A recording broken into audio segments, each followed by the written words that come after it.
Mamuhay muna tayo sa estado ng buhay na meron muna tayo ngayon. Hindi ko na kaya, hanggang dito na lang ako.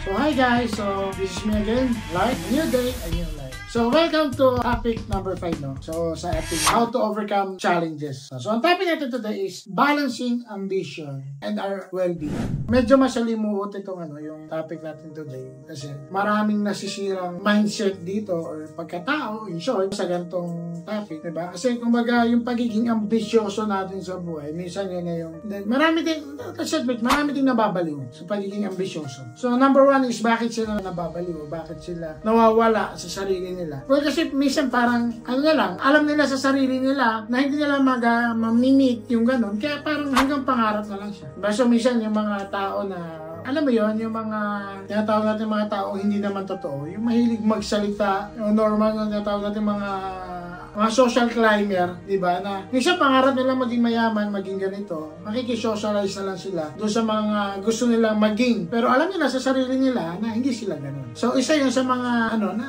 nasisira yung well-being natin. Diba? Masyado tayo nagiging ambisyoso. Ayaw kasi minsan na mahirap na parang ang taas ang pangarap mo pero hindi mo kinikilusan. Diba? So yun ang nagiging problem natin. O yung iba naman dahil sa pagiging ambitious nila, napo-burnout naman sila. Kumaga, yun, sa sobrang burnout nila, give up na lang sila na ma-meet yung kanilang mga goals or dreams. Diba? So, paano ba natin ma-handle itong mga ganito? Well, syempre, ito yung tinatawag na mamuhay muna tayo sa estado ng buhay na meron muna tayo ngayon. Diba? So, kayo na lang mag-English. Masyadong malalim ang English. So, unti-unti natin iangat yung estado ng buhay natin na naaayon sa capability natin. Diba? Kasi yung iba, kumita na lang ng malaki, akala mo big time na. Gumastos, akala mo big time. Kaya dyan na lumalabas yung gastos now, iyak later. Diba? So, yan na yung mga So, isa sa mga rason na bakit sila nabubuhay natin? Bakit sila nawawala sa sarili nila? Bakit sila nawawala na ng gana maging motivated? Nawawala sila ng gana na mas ma-reach yung goal nila? Kasi nga, doon pa lang sa na-burnout na sila eh. Kumbaga, yung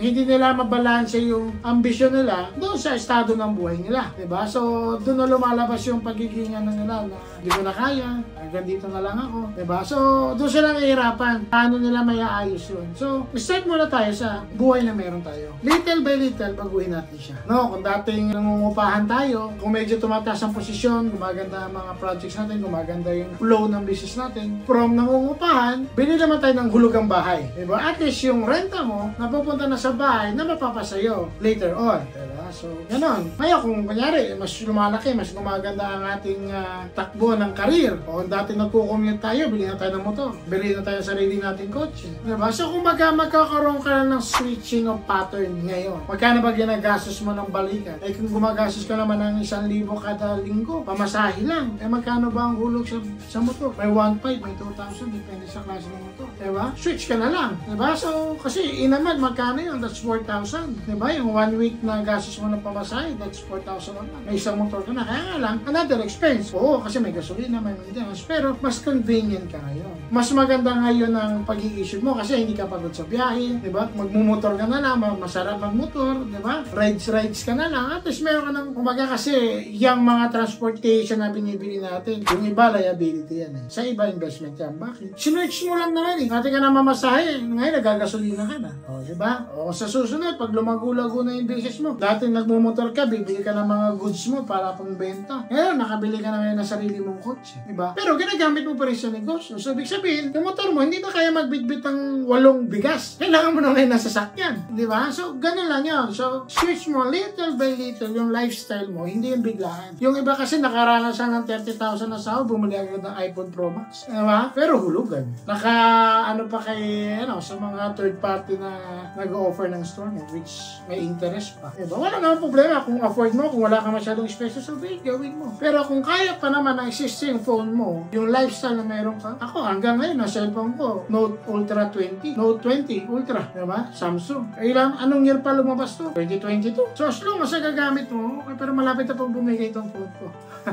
So, ganun lang tayo. Huwag tayo kasi masyado tayong ambisyoso minsan eh. Gagalingan ko para makabili ako ng bagong iPhone. Okay, that's how you motivate yourself. Okay na yun. Pero pag nabili mo na, yung isang bagay na yun, paano mo nga siya babayaran? Hindi ka prepared. Paano mo nga siya uhulugan? Yung daily lifestyle mo, hindi tutugma na. Minsan, dumadating maraming mga empleyado na pag magkikinsenas na, puro utang na. Bakit? Unang 5 araw pa lang, 10 araw pa lang, ubos na yung sahod. Ano, pinangiinom, kung anong ginagastos dahil porque walang asawa. Well, kanila yun. Doon sila nakakalabas ng stress, so be it. Pero lagi mo tandaan na not all the time may trabaho ka. Not all the time blooming ang business mo. So, at least, paano, nagsisave ka doon sa mga events na hindi naman natin hawak, diba? So, kasi pag dumating yon, yung mga events na yon, tapos puro luho ka, puro ambisyon ka na nakamit mo nga, hindi mo naman ako paano tatapusin. Burnout ka na ngayon. Paano ko habulin ng bayarin ni ganito? Paano ko babayaran si ganito? Ito lang sahod ko. You're living a luxury life, pero ang pera mo, hindi ganun ka-luxurious ang binibigay sa'yo. Live up to your own means. Yun lang yan. So, para hindi ka ma-burnout, take it slow.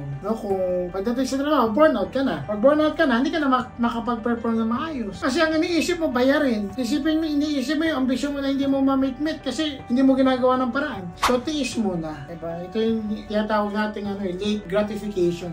Sa susunod, ma-reach mo rin yung mabibili mo na lahat ng gusto mo, makakamit mo na lahat ng, mapupunta mo na lahat ng gusto mo. Kasi nagtiis.